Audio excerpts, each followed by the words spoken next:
Our other main area of jurisdiction, which I won't concentrate too much on tonight, is small claims disputes, $5,000 and under. I'll just highlight briefly the ways that that might affect strata communities. So if you have a strata dispute, you go through this question and answer system, and you can use it to find more plain language information about your legal problem. And then once you have some information, we also offer people free tools in that platform that they can use to do things like request a hearing from their strata council on an issue. So there's tools there for owners and there's tools there for strata corporations. And the feedback that we've had from the strata community is that just providing that free plain language information has been really, really helpful. And that's borne out by the numbers as well. So we began accepting strata disputes on July 13th, 2016. And from that point until now, we've had about 17,000 people go through the Solution Explorer. By contrast, we've only had about 750 claims filed for strata complaints. So what we're seeing is a huge demand for comprehensible plain language legal information and pre-written letter templates. And we have heard from organizations like CHOA, for example, as well as our analytics are showing us that those tools seem to be pretty effective at helping people resolve their problems. And sometimes that looks like somebody who's very irate about a situation. You may have encountered owners in your communities sometimes who might be quite irate about something, but they don't actually have a legal claim. So hopefully giving them that upfront information can help them make good decisions about what to do next, and at a minimum can help them, if they do have to file a CRT, or they decide to file a claim with the CRT, help them take more reasonable positions, for example, in the mediation phase.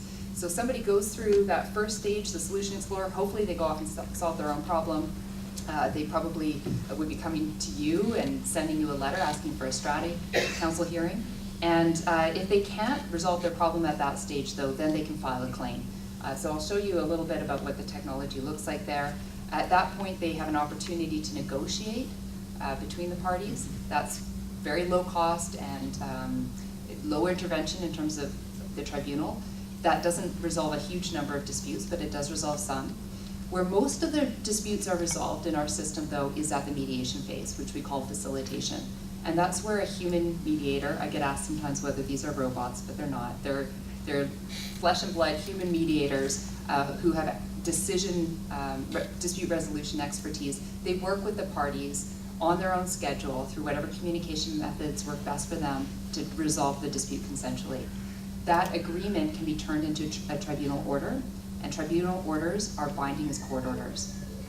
So that's where we see quite a lot of strata disputes being resolved, but certainly not all of them. So the disputes that can't be resolved through mediation go to adjudication, and as I said, that's where a tribunal member like me looks at the evidence, looks at the parties' arguments, and makes a decision based on the law. And that decision and order also are binding as court orders. Now there are appeal methods available, so if you don't agree with the CRT decision, you can ask the BC Supreme Court for leave to appeal. But short of appeal, those decisions are final and binding. So you can take that decision to the court, file it at court, and then do with it what you would do normally with a court order, including filing it at the land title office, for example. So that's a Coles Notes version of how this works. Our experience so far is that strata property disputes are a lot less likely to settle than small claims disputes. So ballpark figures, we've received roughly 2,000 small claims disputes since we began accepting those a few months ago. They have about an 85% settlement rate. Strata disputes have about a 30 to 40% settlement rate, which is understandable given how emotional those disputes can be, how complex they can sometimes be. They're more like family disputes in some ways. So people don't tend to get quite as worked up over, a debt or a broken appliance, for example. So it's still, the way we treat those disputes is still the same, because we think that it's important in strata communities to preserve relationships as much as we can, and people tend to be a lot happier when they can reach an agreement. And that mandate is even in the CRT Act. Okay, so with that, I did want to just really briefly comment on our jurisdiction. I've talked about these two buckets of jurisdiction, small claims $5,000 and under, and then strata property disputes. But we don't have jurisdiction over every strata property dispute. And I won't run down the laundry list of things we don't have jurisdiction over, but they are enumerated on our website if you're interested in that.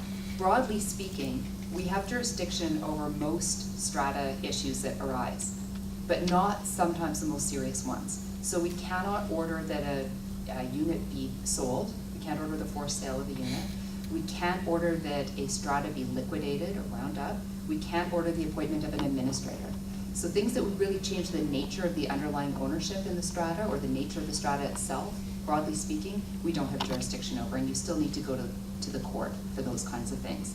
However, we do have very broad jurisdiction over things like the enforcement of bylaws and fines and maintenance of common property and a lot of the things actually that Veronica and Sean covered in terms of the duties of strata corporations. One other area of confusion we see a lot is it turned out through doing a lot of user testing that about a third to half of strata owners who helped us test the system couldn't distinguish between the strata council and the strata property management company. They tended to think that their claim was against the strata property manager. But of course, as you know from what Veronica said, the strata property manager has no brain. No. No. The strata property management company is an agent of the strata corporation. And so the claim is really between owners and occupants and strata corporations, and that's what the Act says.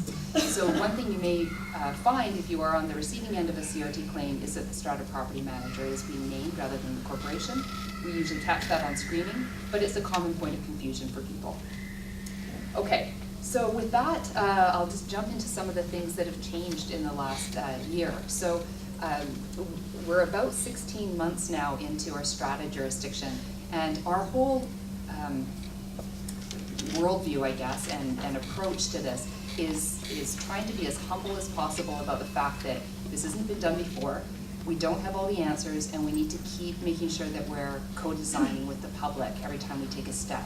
So that's what we did in implementing the tribunal. Everything was user tested in a variety of ways, and that continues to be done now.